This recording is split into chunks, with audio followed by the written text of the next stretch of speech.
15 अगस्त देश आजादी का जश्न मना रहा था, लेकिन इसी दिन प्रधानमंत्री नरेंद्र मोदी के बयान को लेकर सियासी विरोध और आरोप प्रत्यारोप का दौर भी तेज हो गया है। प्रधानमंत्री मोदी ने लाल किले की प्राचीर से देश को संबोधित करते हुए कई बड़े मुद्दों पर अपनी बात रखी, लेकिन उनके भाषण के एक हिस्सा ने विपक्ष को खास तौर पर नाराज कर दिया।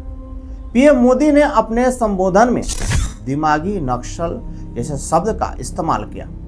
प्रधानमंत्री का कहना था कि जहां देश में सशस्त्र नक्सलवाद कमजोर हो रहा है, वहीं कुछ वैचारिक ताकतें लोगों को भटकाने और अशांति फैलाने का काम कर रही हैं। बस इसी बयान के बाद सियासी पारा चढ़ गया। विपक्षी नेताओं ने प्रधानमंत्री के इस बयान पर कड़ा ऐतराज जताया।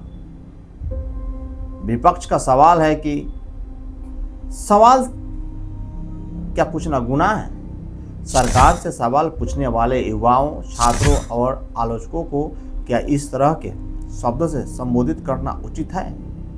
कांग्रेस समेत कई विपक्षी नेताओं ने इसे लोकतांत्रिक असहमयता को दबाने की कोशिश बताया।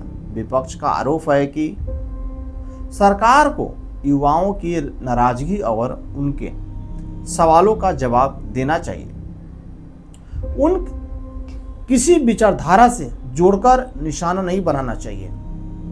वहीं दूसरी तरफ बीजेपी ने प्रधानमंत्री के बयान का बचाव किया है। बीजेपी का कहना है कि प्रधानमंत्री ने देश की सुरक्षा और आंतरिक चुनौतियों के संदर्भ में अपनी बात रखी है। यानी यूं माना जाए, एक तरफ सरकार अपने रुख पर कायम है, तो दूसरी तरफ विपक्ष इसे लोकतांत्रिक अधिकारों से जुड़कर सवाल उठा रहा है। और इसी के साथ बड़ा सवाल यह है, क्या सरकार की आलोचना करने वालों को देश विरोधी या चरमपंथी नजरिया से देखना सही है, या फिर क्या सरकार के खिलाफ विरोध और सवाल पूछना लोकतंत्र का स्वाभाविक हिस्सा है? दरअसल लोकतंत्र में विरोध की आवाज भी जरूरी है और सरकार का जवाब देना भी। विरोध शांतिपूर्ण और लोकतांत्रिक तरीके से हो और सरकार भी आलोचना को लोकतांत्रिक तरीके से सुने, यही लोकतंत्र की खूबसूरती है।